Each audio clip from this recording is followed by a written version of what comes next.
Firman Tuhan pada pagi hari ini, yaitu mengikuti cara Tuhan. Kekasih Tuhan yang diberkati oleh Tuhan kita Yesus Kristus, dengan berkembangnya cara berpikir manusia dari zaman ke zaman, dari waktu ke waktu, itu terus mengalami kemajuan demi kemajuan. Itulah yang disebut dengan peradaban manusia, kekasih Tuhan. Jadi melalui berkembangnya cara berpikir manusia, akhirnya manusia itu dapat menghasilkan berbagai macam karya. Dan salah satu daripada karya manusia yang dihasilkan dari perkembangan cara berpikir adalah menghasilkan boneka atau robot bergerak. Itu dihasilkan dari perkembangan cara berpikir manusia. Jadi cara berpikir manusia itu bisa dikembangkan. Beda dengan insting binatang. Kalau insting binatang itu tidak bisa berkembang. Dari dulu burung buat sangkar, dari Tuhan ciptakan dia sampai sekarang, sangkarnya begitu-begitu saja. Tidak ada perkembangan. Kalau saudara perhatikan, misalnya ada seekor ular tinggal di sebuah lubang, entah lubang tanah, lubang batu, atau lubang kayu. Itu cara hidupnya dari dulu, dari diciptakan Tuhan sampai sekarang begitu-begitu saja. Itu berarti insting binatang tidak berkembang. Namun cara berpikir manusia itu berkembang. Bisa dimengerti, kekasih Tuhan? Sehingga menghasilkan berbagai macam hal, karya-karya yang dihasilkan oleh cara berpikir manusia. Saudara perhatikan rumah-rumah tahun dulu dengan tahun sekarang, itu beda. Bagaimana bentuk jendelanya, bagaimana bentuk pintunya, itu berbeda. Manusia bisa menghasilkan, menciptakan pesawat terbang dan lain sebagainya. Itu dimulai dari perkembangan cara berpikir. Haleluya. Dan tadi saya sudah sebutkan, kekasih Tuhan, bahwa karena dengan berkembangnya cara berpikir manusia, maka manusia dapat menghasilkan boneka atau robot yang bisa bergerak. Tetapi dengarkan baik-baik, kalau kita mau perhatikan, ketika boneka atau robot itu bergerak, robot atau boneka itu tidak digerakkan oleh karena kepatuhan atau ketaatannya, tetapi boneka dan robot itu digerakkan dan dikendalikan oleh manusia. Berbeda dengan ciptaan Tuhan, berbeda dengan makhluk hidup ciptaan Tuhan, apalagi manusia. Manusia itu memiliki hak bebas untuk berpikir, hak bebas untuk berbicara, hak bebas untuk melakukan sesuatu. Makanya kita punya cara berpikir bisa berbeda-beda. Itu dikarenakan karena semua manusia punya cara berpikir berbeda. Cara bicara kita untuk satu tujuan pun berbeda. Itu mengapa? Karena semua orang punya hak bebas untuk berbicara. Kita semua itu juga berbeda tingkah laku kita, berbeda apa yang kita lakukan. Makanya di tempat ini profesi kita itu tidak sama, betul? Cara hidup kita juga tidak sama. Itu dikarenakan karena semua manusia memiliki hak bebas. Namun saudara dan saya perlu mengerti hari ini, hak bebas manusia itu haruslah diikuti dengan kepatuhan kepada kehendak Tuhan. Mengapa demikian? Karena kalau manusia tidak taat kepada Tuhan, manusia tidak patuh kepada Tuhan, maka hak bebas manusia bisa menyimpang dari kebenaran firman. Nah, inilah yang tidak diinginkan atau tidak dikehendaki oleh Tuhan kita Yesus Kristus. Amin.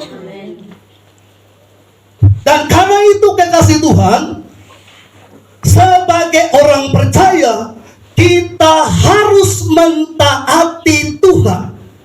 mentaati dan mengikuti cara Tuhan. Amin. Inilah yang Musa sampaikan kepada bangsa Israel. Musa mengingatkan bagaimana mereka harus mengikuti cara Tuhan, harus patuh dan taat mengikuti cara Tuhan. Di dalam kitab Ulangan pasal yang ke-7, kitab Ulangan pasal yang ke-7 ayatnya yang ke-12 sampai dengan ayat yang ke-16. Ulangan 7 ayat 12 sampai dengan ayat yang ke-16 dengan perikop janji berkat. Ayat 12, dan akan terjadi karena kamu mendengarkan peraturan-peraturan itu serta melakukannya dengan setia, maka terhadap engkau Tuhan Allahmu akan memegang perjanjian dan kasih setianya yang diikrarkannya dengan sumpah kepada nenek moyangmu. Ia akan mengasihi engkau, memberkati engkau, dan membuat engkau banyak. Ia akan memberkati buah kandunganmu dan hasil bumimu, gandummu dan anggur serta minyakmu, anak lembu sapimu dan anak kambing dombamu, di tanah yang dijanjikan dengan sumpah kepada nenek moyangmu untuk memberikannya kepadamu. Engkau akan diberkati lebih daripada segala bangsa. Tidak akan ada laki-laki atau perempuan yang mandul di antaramu ataupun di antara hewanmu.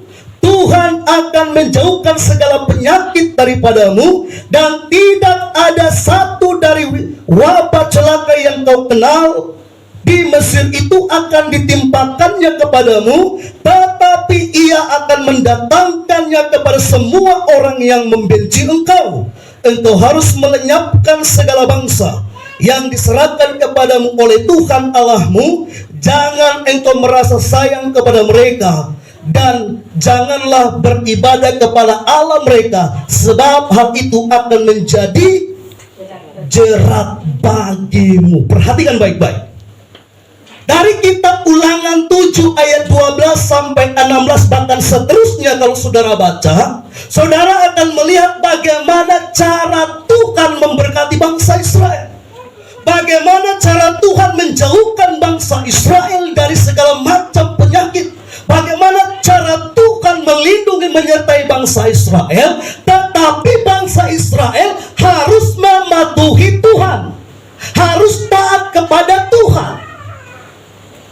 Jadi itu adalah pengaruh yang dimana Tuhan sampaikan kepada bangsa Israel. Kalau mereka mau diberkati, mau dijauhkan dari penyakit, mau disertai Tuhan, maka mereka harus patuh mengikuti cara Tuhan. Amin. Karena semua manusia punya cara tersendiri. Orang bisa kaya dengan cara yang halal, tetapi bisa juga orang mau kaya dengan cara yang haram dan tidak berkenan kepada Tuhan. Itu yang tadi saya sebut, bahwa setiap manusia punya hak bebas. Jadi kekasih Tuhan yang diberkati oleh Tuhan, kalau kita mengikuti cara Tuhan, maka saya percaya langkah kaki kita dalam mengiring Tuhan, langkah kaki kita dalam melakukan sesuatu, cara bicara kita, pikiran kita tidak menyimpang dari kebenaran. Karena kita mengikuti cara Tuhan. Amin.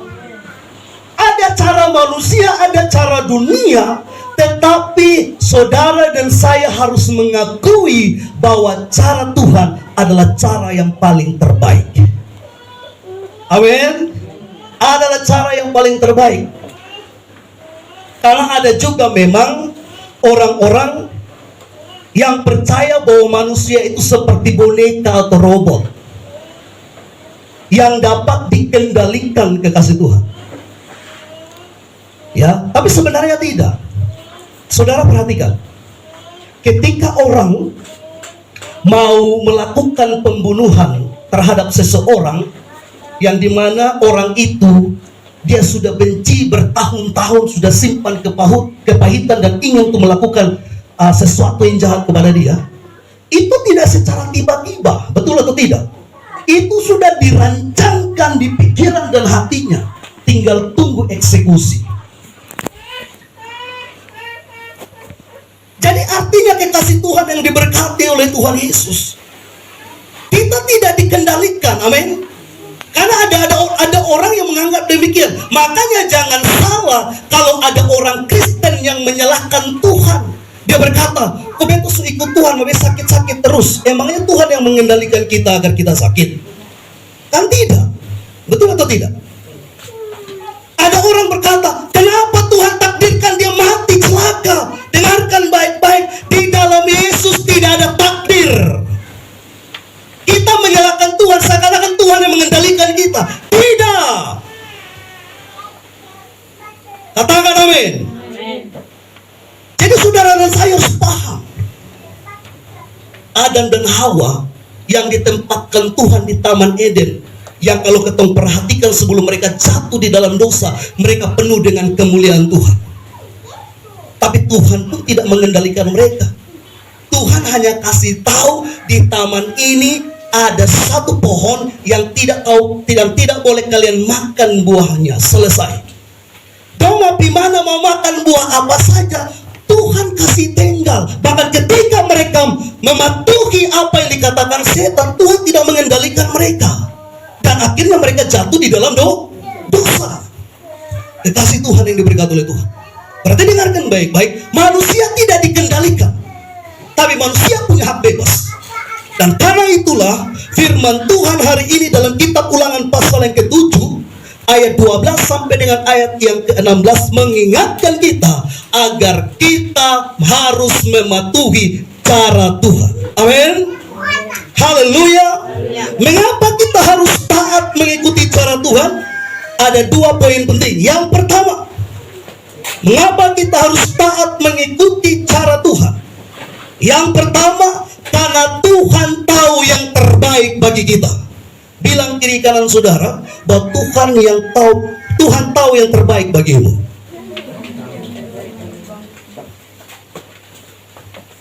Tuhan tidak mengendalikan kita untuk mengarahkan kita kepada siapa yang nantinya menjadi pasangan hidup kita. Tidak. Tuhan tidak mengendalikan kita agar kemana nanti kita bisa bekerja. Tidak. Tetapi dengarkan baik-baik, ketika saudara mematuhi cara Tuhan, maka saudara akan ada di tempat yang tepat, saudara akan bekerja di tempat yang tepat, saudara akan mendapatkan pasangan hidup yang benar-benar itulah yang ditetapkan Tuhan. Katakan haleluya. Makanya poin yang pertama, mengapa kita harus taat mengikuti cara Tuhan? Yang pertama, karena Tuhan tahu yang terbaik bagi kita. Yang terbaik. Bukan sekedar baik, yang terbaik. Itu yang Tuhan tahu, yang terbaik bagi saudara dan saya. Tuhan ingin kita taat kepadanya, bukan berarti Ia ingin mengendalikan setiap gerakan kita, tetapi karena Tuhan tahu apa yang terbaik bagi kita. Yang setuju katakan amin. Yang terbaik bagi kita adalah dipenuhi oleh Roh Kudus. Katakan amin. Makanya saudara yang dikasihi oleh Tuhan, setiap orang percaya yang percaya kepada Kristus Yesus yang adalah Tuhan harus dipenuhi dengan Roh Kudus. Itu yang terpenting. Mengapa Pak Pendeta mengatakan demikian? Karena firman Tuhan dalam ayat yang lain berkata begini, Bapa yang jahat saja di dunia ini tahu memberikan yang baik kepada anaknya, apalagi Bapa di sorga, Dia akan memberikan Roh Kudus kepada kita. Jadi yang terbaik yang dimaksudkan di sini adalah saudara dan saya harus dipenuhi dengan Roh Kudus. Amin. Tadi sedikit sudah disinggungkan oleh pemimpin pujian, yaitu Bapak Deta, mengenai bahasa lidah atau bahasa roh. Waktu tahun 2000 saya dipenuhi dengan Roh Kudus, saya mulai berbahasa lidah, berbahasa roh. Pengalaman itu saya bawa terus sampai pada hari ini. Tidak berhenti dan tidak cukup di situ. Mengapa itu bisa terjadi? Karena saya pelihara itu api Roh Kudus. Amin. Katakan haleluya. Saya lebih banyak doa pribadi atau persekutuan pribadi dengan Tuhan. Saya lebih banyak berbahasa roh. Karena bahasa roh itu pertama-tama membangun diri kita. Jadi ketika saudara mendengarkan seseorang berkata dengan menyembah Tuhan dengan berbahasa roh, ya ramaya sanda muri rabataka ya ramaya sanda, itu tidak dibuat-buat. Karena memang dia telah dipenuhi dengan Roh Kudus.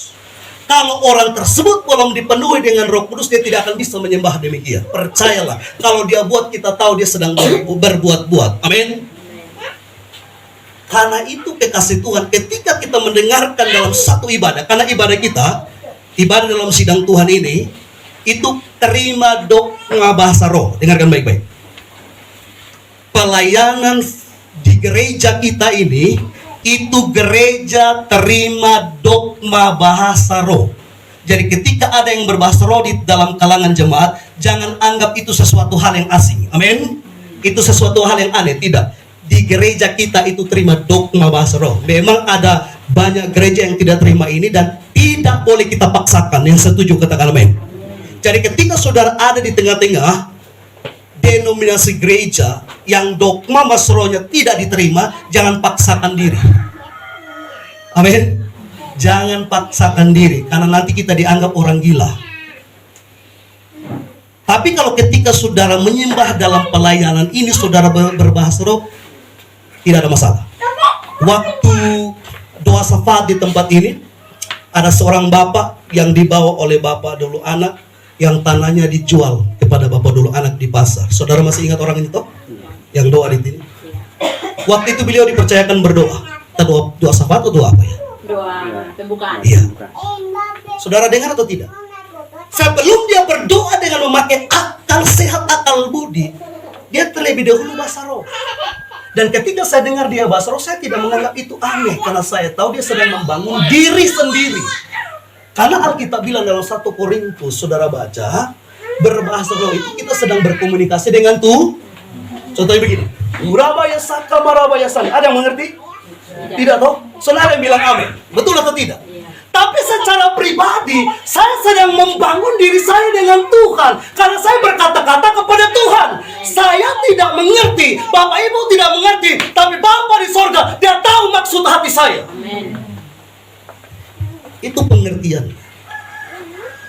Makanya di dalam kitab Markus 16 ayat 17 dikatakan begini, tanda-tanda orang percaya, mereka akan mengusir setan demi namaku, mereka akan apalagi menyembuhkan, meletakkan tangan atas orang sakit dan orang itu sembuh, mereka akan berbahasa-bahasa yang baru bagi mereka. Jadi ketika Bapak itu berbahasa roh, saya nggak kaget. Saya tahu itu tanda orang percaya dan dia sedang membangun dirinya dengan Tuhan. Amin. Tapi kalau seandainya itu karunia, maka saya percaya akan datang tafsirannya. Sehingga ketika dia berbahasa roh, kita tidak mengerti, sekalipun kita merasakan dia telah dipenuhi dengan Roh Kudus, tetapi pasti ada tafsiran datang dan semua kita berkata amin. Itu karunia. Yang setuju katakan amin. Amin. Saudara yang dikasihi Tuhan, saya ketika ada dalam doa pribadi, saya berbahasa roh, tidak selamanya datang tafsiran, tidak. Waktu saya ada di tempat yang lama, kontrakan yang lama, saya tidak punya penglihatan seperti Bapak Neta. Saya tidak mendengarkan suara Tuhan langsung di telinga saya. Tapi saya boleh jujur, bukan sebuah kesombongan, karunia saya itu karunia berbahasa roh dan menafsirkan bahasa roh. Jadi ketika saya ada dalam hadirat Tuhan, dengan sendirinya Roh Kudus menggerakkan lidah saya mulai berbahasa-bahasa, dan jujur bahasanya saya tidak mengerti. Tapi karena saya tidak mengerti, saya minta dalam hati Tuhan, apa maksud daripada roh ini? Dan saudara tahu, ketika saya berhenti berbahasa roh, datang tafsirannya. Dan tafsirannya berkata, orang ini, orang ini, orang ini. Hati-hatilah dengan mereka. Saya tidak terima begitu saja. Saya mulai uji. Bagaimana cara saya uji? Saya pergi di orang yang sudah lama tinggal di situ dan saya berkata, apakah nama orang ini, orang ini, orang ini ada di sini? Dia bilang ada. Berarti itu dari Tuhan. Berikan tepuk tangan bagi Tuhan. Amin. Ketika saya ada di Medan, saya tinggal di gereja, saya dalam doa pribadi. Ada beberapa teman mahasiswa yang ikut jaga di gereja. Saya tidak tahu bahasa Inggris. Saya tahu hanya praise the Lord Jesus Christ, itu sah. Tapi saudara tahu, lidah saya itu mengucapkan bahasa Inggris dan saya dalam hati kok lincah sekali saya bahasa Inggris. Tapi di situ ada teman saya yang jago bahasa Inggris. Begitu saya selesai doa pribadi, dia datang sama saya. Saya diberkati Tuhan ketika kau dipenuhi dengan Roh Kudus. Kenapa? Karena dia mengerti bahasa Inggrisnya. Dia kasih tahu sama saya, ini artinya. Jadi saya juga diberkati Tuhan. Amin. Ketika saya ada di asrama Kupang, dalam doa sesama teman asrama, doa pagi mulai jam 4 pagi kita situ. Saya tahu di situ saya lama berbahasa lidah. Tidak saya buat, tapi digerakkan oleh Roh. Saya mulai kurang lebih 15 menit, saya berbahasa lidah, berbahasa roh, air mata menetes ke kasih Tuhan. Belum saya diutus. Dan ketika selesai saya berbahasa roh, ada teman saya yang Tuhan kasih tafsiran di hatinya. Begitu panjang 15 menit, Roh Kudus memenuhi saya, pengertiannya cuma satu. Dia bilang begini, ketika kakak penuh dengan Roh Kudus bilang di hati saya, jangan takut. Itu ada karunia, katakan amin. Tapi ketika saudara mendengarkan ada orang menyembah, ya Rabaya Sanda, Baba Rabaya Saka, Morabaya Sanda, itu tanda orang percaya. Itu dia sedang membangun dirinya dengan Tuhan. Katakan haleluya. Ada seorang bukan dosen, dia pengkhotbah dari luar negeri. Dia ada di tengah-tengah pemimpin gereja yang ada di kota Medan waktu itu, yang dimana gedung yang kapasitas 2.000 orang itu penuh dengan pemimpin-pemimpin sektor, pemimpin-pemimpin konsel, wakil dan pemilik rumah. Saudara tahu, saya yakin bahwa pengkhotbah ini dia belum pernah berdiri di antara para pemimpin. Dia duduk di depan, barisan 1, kedua, saya barisan ketiga. Dan saya duduk paling sudut, saya perhatikan hamba Tuhan itu. Saat dalam berdiri, dia berbahasa roh, kasih Tuhan. Karena apa? Karena dia sedang membangun dirinya dengan Tuhan. Dia tahu bahwa tidak gampang, tidak mudah berbicara di antara pemimpin-pemimpin yang begitu banyak jumlahnya. Jadi siapa yang diandalkan? Tuhan. Dia tidak pakai akal sehatnya, dia pakai rohnya agar secepat itu intim dengan Tuhan. Dan saudara tahu, ketika waktunya dia berdiri di depan, dia berkhotbah, saya rasakan ada pengurapan surga mengalir melalui dirinya. Kenapa? Karena dia sudah kontak dengan Tuhan. Amin. Haleluya. Maka saya berharap saudara yang sudah dipercayakan dalam pelayanan pemimpin pujian, saudara harus banyak menyembah Tuhan. Harus lebih banyak menyembah Tuhan. Amin. Kalau memang saudara sudah dapatkan bahasa lidah, tidak apa-apa saudara berdiri di depan dan memakai bahasa itu, tidak masalah. Yang setuju katakan haleluya. Karena ketika Roh Kudus memenuhi kita, itu tidak cukup di situ saja. Seterusnya Roh Kudus itu akan memenuhi kita. Saudara perhatikan, 120 orang yang dipenuhi oleh Roh Kudus di loteng Yerusalem. Apakah kepenuhan itu cukup di loteng Yerusalem? Sekali lagi, apakah cukup pengalaman itu di loteng Yerusalem? Tidak. Mereka bawa itu kepenuhan masuk ke dalam pelayanan. Makanya ketika Filipus memberitakan Injil di Samaria dan semua orang di Samaria menerima Injil, datang siapa ke sana? Yohanes dan Petrus. Ketika mereka ada di sana, mereka topangkan tangan, semua orang penuh dengan Roh Kudus. Katakan haleluya. Itu berarti saya yakin secara pribadi mereka juga pasti sedang berbahasa roh, punya hubungan intim dengan Tuhan. Yang setuju katakan amin. Kenapa pengalaman itu bisa berhenti? Karena saudara yang hentikan. Karena saya yakin doa pribadi saudara tidak mau lagi mengulangi itu. Makanya bisa berhenti. Saya secara pribadi dari tahun 2000 sampai sekarang saya tidak pernah merasakan bahwa berbahasa roh atau kepenuhan itu berhenti. Tidak. Sampai sekarang. Karena ketika saya ada dalam hadirat Tuhan, terkadang saya jatuh dalam kepenuhan kekasih Tuhan. Jujur, itu pengalaman pribadi saya dengan Tuhan. Karena apa? Karena kita izinkan Roh Kudus terus memenuhi kita. Yang setuju katakan amin. Yang terbaik bagi kita adalah dipenuhi oleh Roh Kudus. Mengapa kita harus dipenuhi oleh Roh Kudus kekasih Tuhan? Karena Alkitab berkata Roh Kudus menginsafkan kita akan dosa. Dengarkan baik-baik jemaat Tuhan. Kalau Anda dipenuhi dengan Roh Kudus, maka Roh Kudus bilang begini, rokok itu dosa. Roh Kudus bilang begini, makan siri itu dosa. Roh Kudus bilang begini, simpan kepahitan itu dosa. Roh Kudus bilang begini, ucapkan kata kotor itu dosa. Di mana Roh Kudus bilang? Seperti Bapak Ditan bilang, di hati kecil. Amin. Saya yakin Roh Kudus itu aktif, saudara. Dia akan mengingatkan kita. Simon, jangan sombong. Simon, jangan najis. Simon, jangan kedagingan. Saya yakin Roh Kudus berbicara di hati kita. Karena Roh Kudus sudah tinggal di hati. Amin. Katakan amin. Saya percaya itu. Mengapa banyak orang Kristen itu sulit terlepas dari ikatan dosa? Karena sekalipun memang setiap minggu dia ke gereja, tapi jujur dia belum dipenuhi dengan Roh Kudus. Makanya sulit dia dilepaskan.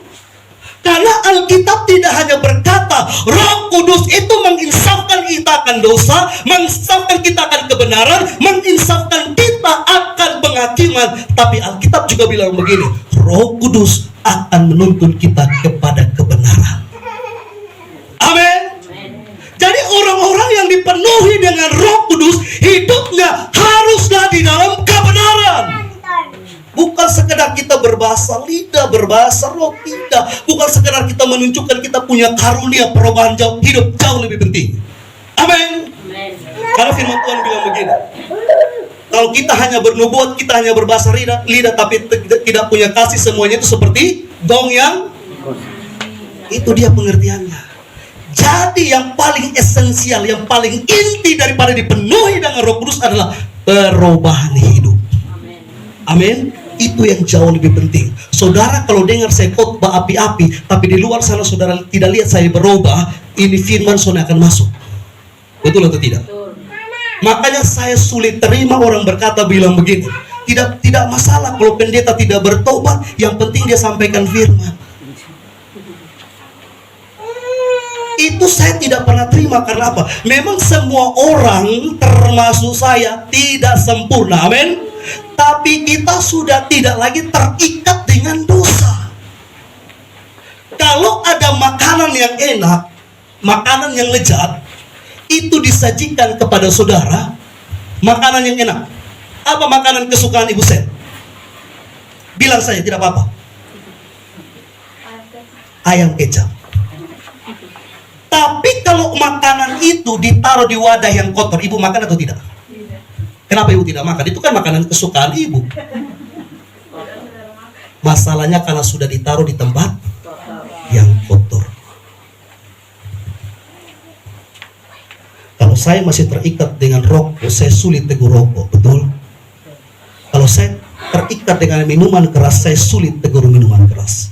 Maka kalau ada istilah bilang begini, yang sekalipun itu pendeta tidak bertobat, tapi karena dia sampaikan firman Tuhan, terima sah. Yang tegasnya adalah kalau kita tidak bertobat, kita berhentilah berkhotbah. Amin. Haleluya. Karena apa? Karena masih ada orang yang mau dipakai Tuhan, yang memang benar-benar mau hidup dalam kebenaran. Amin. Jadi Roh Kudus itu menginsafkan kita. Roh Kudus itu akan menuntun atau memimpin kita ke dalam kebenaran. Roh Kudus akan menolong kita untuk menjadi pelaku firman. Amin. Jadi ketika firman Tuhan itu datang kepada kita, kita serap itu firman, tinggal di hati dan pikiran, maka ada Roh Kudus di dalam hati. Dia itulah yang akan menguatkan kita, menolong kita untuk melaksanakan firman tersebut. Mengapa kita perlu Roh Kudus sebagai penolong? Karena tidak semua orang, bahkan kebanyakan orang tidak setuju kalau kita menjadi pelaku firman. Amin. Mama dulu anak, Mama Deta. Waktu itu jual rokok, orang yang perokok senang gosong deh. Senang. Tapi begitu berhenti jual rokok, mereka senang atau tidak? Kecewa. Iya. Terus mereka kecewa, Mama Deta kecewa juga. Tidak. Haleluya. Itu kenapa bisa? Karena Roh Kudus ada dalam diri Mama dulu anak dan Mama Deta, yang menolong untuk menjadi pelaku firman. Orang mau bilang apa, tidak perlu pusing. Intinya kita setuju dengan Tuhan, kita setuju dengan firman. Amin. Roh Kudus akan memberikan kita kuasa untuk menjadi saksi, kuasa dan keberanian untuk menjadi saksi Kristus, kekasih Tuhan. Jadi untuk menjadi saksi itu bukan hanya tugas hamba-hamba Tuhan full timer atau para pendeta gembala sidang yang melayani Tuhan sepenuh waktu, tidak. Semua kita, amin. Semua saudara dan saya itu adalah saksi Kristus. Saya sudah sampaikan di hari Minggu tanggal 5.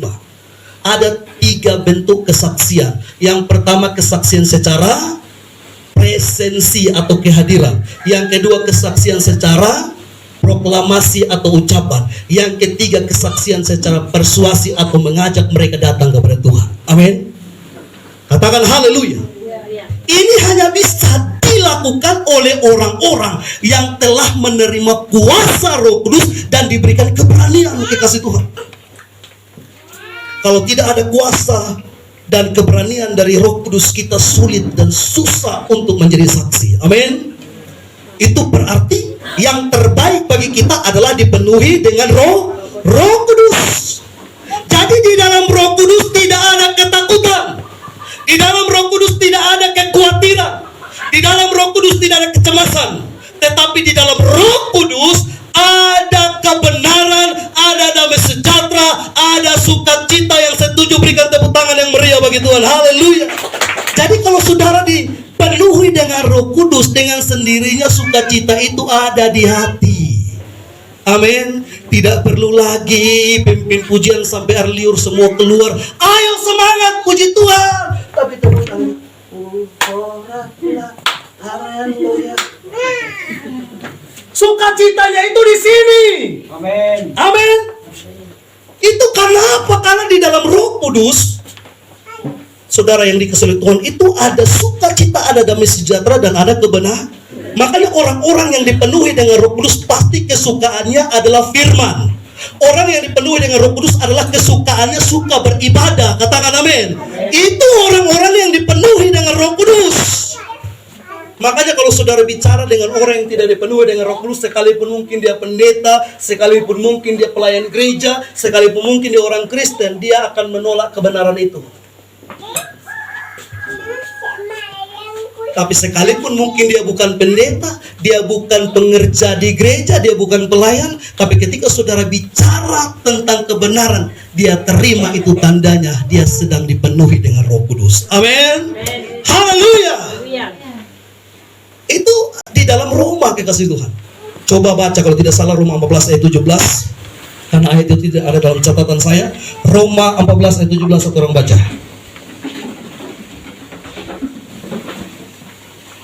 Sebab kerajaan Allah bukanlah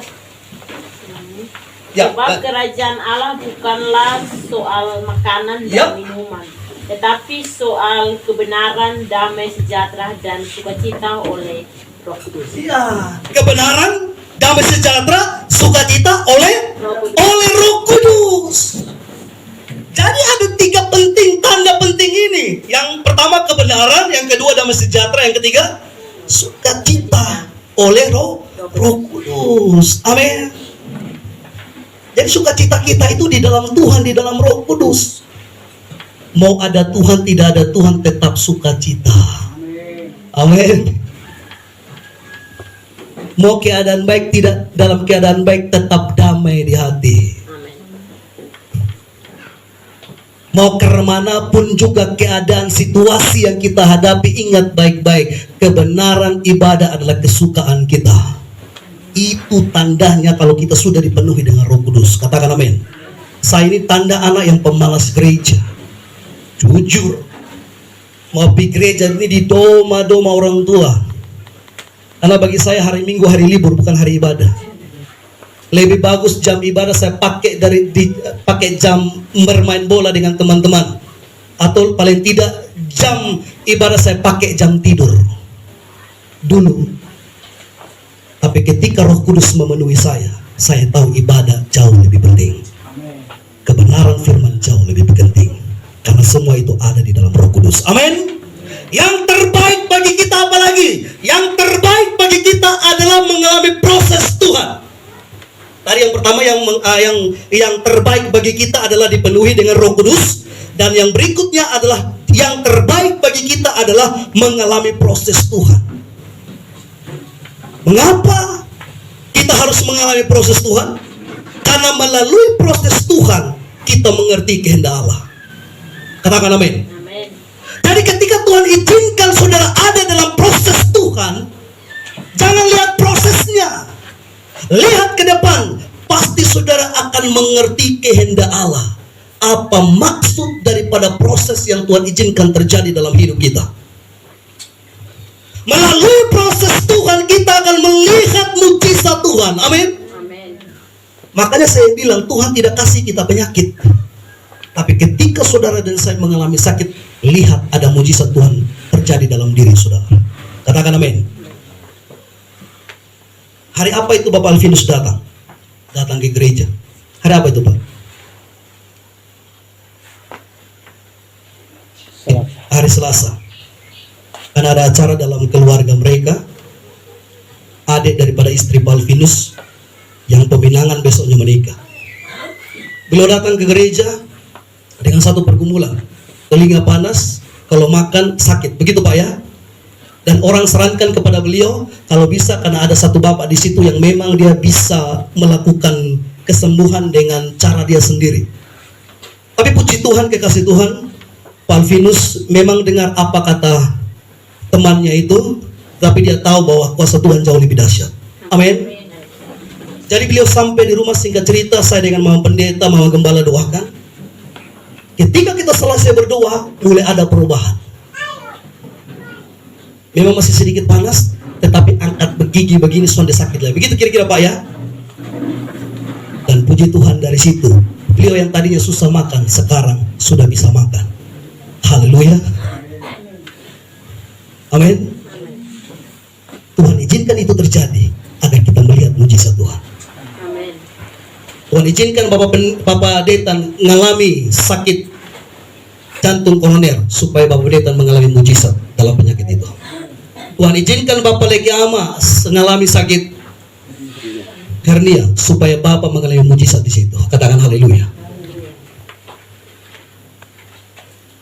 Amin. Dan saya percaya saudara juga pasti mengalami itu, dan sudah ada kesaksian yang disaksikan kepada kita.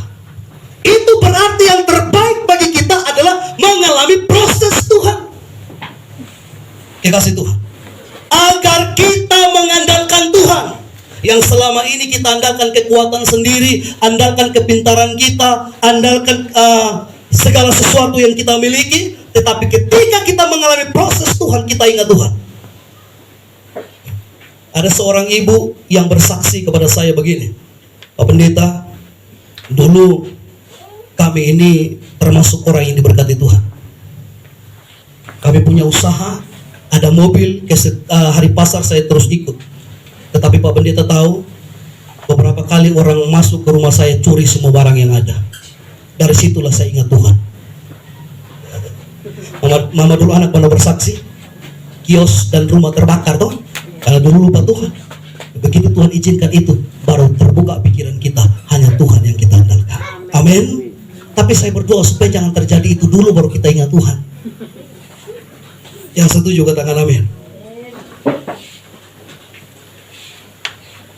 harus tetap ingat Tuhan agar kita andalkan Dia. Yang terbaik bagi kita adalah mengalami proses Tuhan agar kita itu dapat diubahkan dan dimurnikan oleh Tuhan. Ketika proses Tuhan terjadi, disitulah ada perubahan. Amin.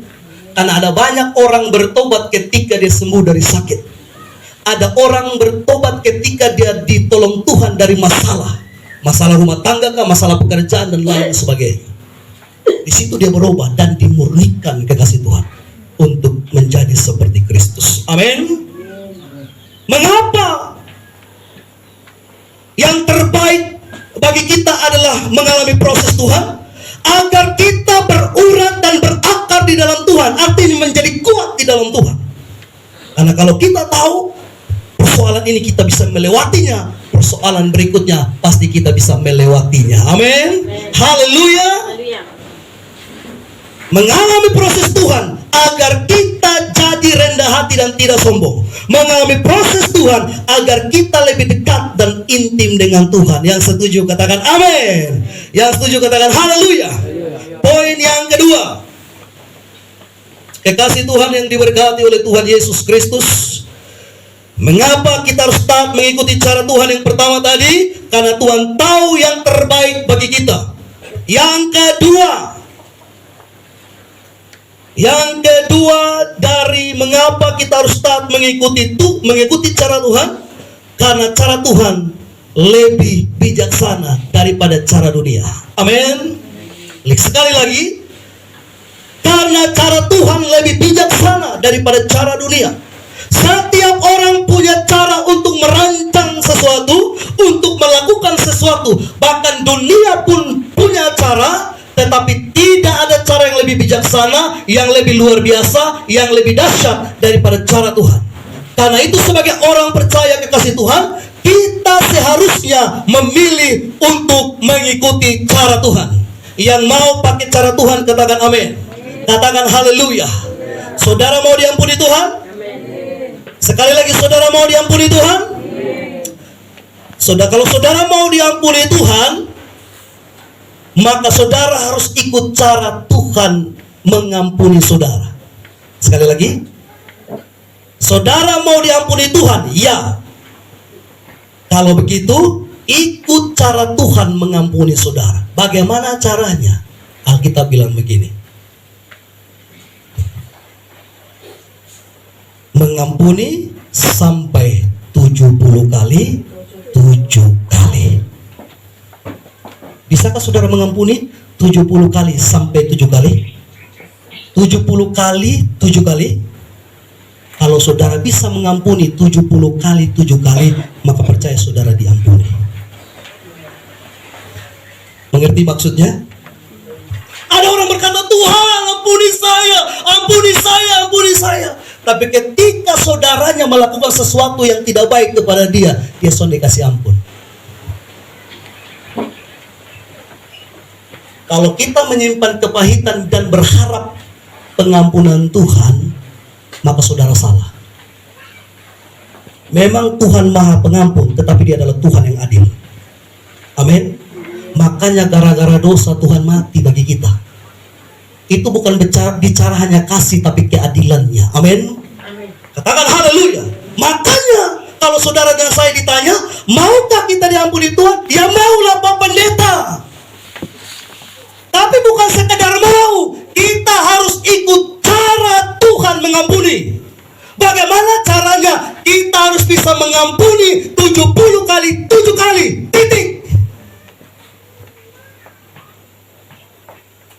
Amin. Itu dia. Kasih Tuhan. Saudara mau diselamatkan Tuhan? Ikut cara Tuhan menyelamatkan kita. Bagaimana caranya? Beriman, percaya kepada Tuhan. Amin. Dan tidak cukup beriman dan percaya. Langkah selanjutnya, bertobat dan hidup dalam kekudusan. Karena Alkitab bilang dalam surat Ibrani, tanpa kekudusan tidak seorang pun melihat Allah, melihat Tuhan. Katakan amin. Tapi Pak Pendeta, hidup kudus susah. Ya memang susah, makanya ada firman. Makanya saudara dan saya harus paham, kekudusan kita tidak sama dengan kekudusan Tuhan. Kekudusan Tuhan mutlak tidak berdosa. Kekudusan kita standar firman. Mengerti? Jadi ketika saudara melakukan sesuatu yang salah, dan ketika firman Tuhan itu datang kepada kita dan kita terima firman Tuhan itu, terus kita berubah, disitulah letak kekudusan kita. Mengerti maksud saya? Lebih detail lagi. Ketika saudara terikat dengan mengucapkan kata-kata kotor, bahasa-bahasa kotor, tapi ketika firman Tuhan itu datang dalam Kolose berkata buanglah semua yang kotor, dan terus saudara buang itu perkataan kotor, maka disitulah letak kekudusan kita. Itu dia pengertiannya. Katakan amin. Karena firman Tuhan ini menguduskan kita dari berbagai macam hal, dari kekudusan pikiran, kekudusan hati, ucapan dan tingkah laku. Yang setuju katakan amin. Haleluya. Jadi kita bukan sekedar, Pak Pendeta saya cuma mau diselamatkan Tuhan, tapi kita tidak mau ikut cara Tuhan menyelamatkan kita. Misalnya begini, ada seseorang hampir tenggelam di laut lah, katakan demikian. Terus ada seseorang yang pergi untuk menolong dia. Kira-kira yang mau ditolong itu kita harus ikuti yang mau ditolong cara dia, atau yang mau menolong cara dia? Ketika ada seseorang yang hampir tenggelam minta pertolongan Tuhan, terus ada yang datang mau tolong, yang mau kita pakai cara yang mau tenggelam atau cara yang mau datang tolong? Yang mau datang tolong. Kalau ketong pakai cara yang mau tenggelam, sama-sama ketong mati ketenggelam. Yakinlah itu. Amin. Begitu juga dengan Tuhan. Kita mau diselamatkan Tuhan, tapi tidak mau bertobat, tidak mau hidup dalam kekudusan, mana bisa diselamatkan? Memang kita tahu keselamatan hanya di dalam Yesus. Titik. Tidak ada dua jalan, tiga jalan, hanya satu jalan, melalui Yesus Kristus Tuhan. Tapi tidak cukup jadi orang Kristen, tidak cukup jadi anggota gereja dalam satu organisasi gereja, tidak cukup kita melayani di gereja, tetapi kita harus bertobat dan hidup dalam kekudusan. Katakan amin. Itu dia. Jadi kita harus ikut cara Tuhan menyelamatkan kita. Saudara mau disembuhkan Tuhan? Itu cara Tuhan menyembuhkan kita. Bagaimana caranya Pak Pendeta? Jikalau Tuhan berkata begini, puasa baru sembuh. Mau ke saudara puasa? Kesaksian dari Bapak Yaslanik, sakit lambung kronis, harus setiap pagi sarapan pagi minimal 2 jam harus makan. Tapi ketika Tuhan bilang begini, puasa, dia tidak pakai logikanya. Dokter saja bilang begini, kalau sakit lambung lapar makan, tapi jangan banyak-banyak, sedikit-sedikit agar lambung itu ada isinya. Datang Tuhan bilang begini, mau sembuh puasa. Mana yang mau kita ikut? Cara Tuhan? Cara Tuhan. Dan saudara tahu melalui dengan bersaksinya Pak Yes, beliau berkata begini, ketika Pak Yes memilih untuk puasa, akhirnya dia disembuhkan Tuhan dari lambung, sakit lambung. Amin. Katakan haleluya. Kalau Tuhan bilang begini, berdoa baru sembuh, ya kita harus berdoa. Kalau Tuhan bilang begini, memuji dan menyembah Tuhan baru sembuh, ya kita harus memuji menyembah Tuhan. Katakan amin. Saya pernah bersaksi kepada Bapak Ibu Saudara, saya mengalami sakit, entah itu mungkin bagian usus, karena saya sempat lihat di Google. Karena beberapa kali terjadi waktu kami tinggal di Lelayan sama-sama dengan Ibu Arni. Di situ pertama kali sakit itu saya alami, kekasih Tuhan. Di bagian sini terasa sakit, dan mohon maaf saya ke toilet, saya BAB berdarah. Sesudah itu mengulang kembali di tahun 2018, sesudah ada di Longgo. Kejadian itu juga kekasih Tuhan, BAB berdarah. 2021 kemarin, waktu mau vaksin pertama, Sebelum 3 hari saya vaksin pun begitu, ngalamin sakit yang sama. Tapi saudara tahu kenapa saya sembuh? Karena memang di hati saya Tuhan bilang doakan. Amin. Haleluya. Kalau Tuhan bilang begini, Simon pergi ke dokter, saya pergi ke dokter. Atau Tuhan tidak kasih tahu apa-apa, pasti saya memilih untuk ke dokter, diperiksa. Karena saya mau katakan kepada Bapak Ibu Saudara, tidak salah kalau kita ke medis. Amin. Jangan kita itu tidak mau ke rumah sakit kalau sakit, harus diperiksa. Karena pengetahuan medis datang dari Tuhan. Tapi ketika Tuhan bilang kepada saya, doakan, saya letakkan tangan, saya doakan. Begitu saya doakan, saya pergi ke toilet, saya BAB, masih keluar darah. Apa yang saya buat lagi? Saya doakan. Sampai kapan? Sampai sembuh. Dan ketika saya lihat sudah sembuh, saya tidak doakan lagi. Dari tahun 2021 kemarin sampai sekarang, dia sudah kambuh lagi. Amin. Dan saya doakan tidak boleh kambuh. Haleluya. Karena Tuhan bilang doakan itu. Ada seorang ibu bersaksi di Kupang dalam pelayanan Pak Ian. Dia sudah sakit stroke sebelah kanan. Saudara tahu, dia tidak didoakan hamba Tuhan, dia tidak berdoa. Tetapi apa yang dia buat? Dia hanya memuji menyembah Tuhan. Ada satu lagu yang dia menyanyi sampai ratusan kali. Ketika yang terakhir kali dia nyanyikan itu dengan sendirinya, stroke-nya hilang. Saudara tahu itu karena apa? Karena Tuhan berbicara kepada dia, memuji dan menyembah Tuhan. Amin. Haleluya.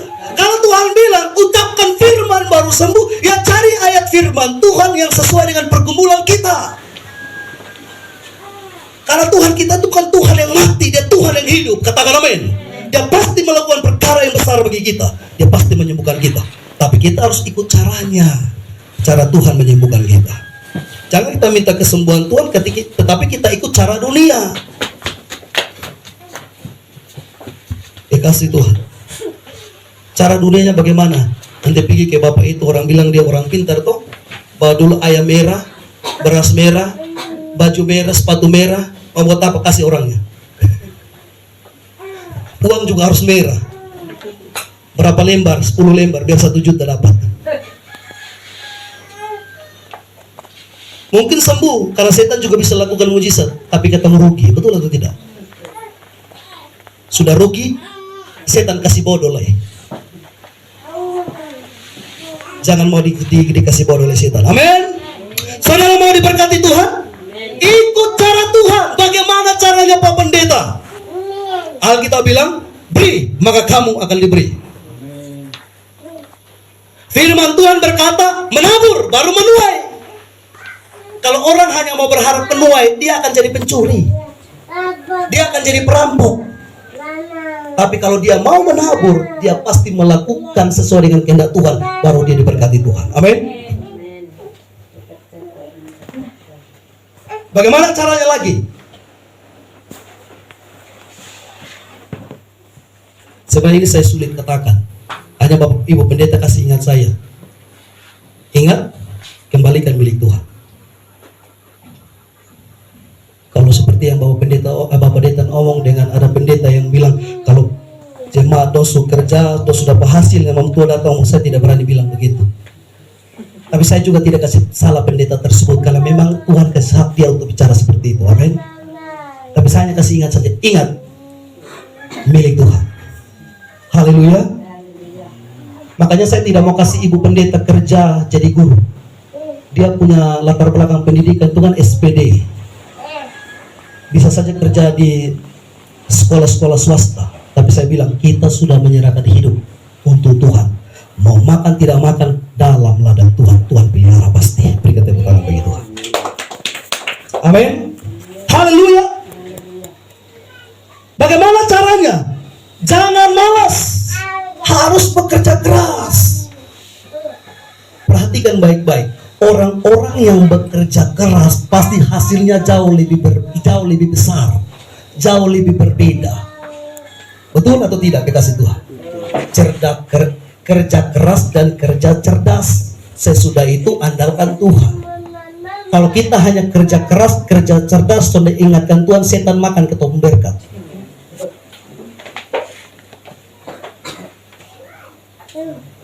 Makanya jangan lupa andalkan Tuhan. Amin. Haleluya. Saudara mau ditolong Tuhan, ikut cara Tuhan menolong kita. Bagaimana caranya? Tetap percaya, tetap beriman, tetap berdoa, jangan bimbang, jangan ragu, jangan kehilangan pengharapan. Itu cara Tuhan. Saudara mau dipakai Tuhan? Saudara mau disertai Tuhan? Ikut cara Tuhan menyertai kita. Bagaimana caranya? Taat dan patuhi firman Tuhan. Tidak mungkin orang-orang yang tidak mentaati Tuhan, Tuhan serta dia. Tuhan tidak akan menyertai. Makanya jangan heran kalau ada bangsa Israel yang mati di padang belantara. Mengapa mereka mati di situ? Bukan karena Tuhan tidak bukan karena Tuhan itu jahat, tapi karena mereka tidak mau patuh dan taat pada Tuhan. Betul? Betul atau tidak kekasih Tuhan? Saudara mau dipakai Tuhan dalam pelayanan? Ikut cara Tuhan memakai kita. Bagaimana caranya? Rendah hati dan sambut panggilan Tuhan. Dan selalu bersekutu dengan Tuhan dan memberi diri dipimpin Roh Kudus. Amin. Itu cara Tuhan. Kalau Isto mau melayani Tuhan, dia hanya cukup rendah hati, tetapi kalau tidak sambut itu panggilan Tuhan, mungkin saat ini dia tidak dalam pembentukan jadi hamba Tuhan. Tetapi karena dia sambut, maka sekarang dia dibentuk Tuhan untuk melayani Tuhan. Amin. Haleluya. Kenapa kekasih Tuhan? Kita harus mengikuti cara Tuhan.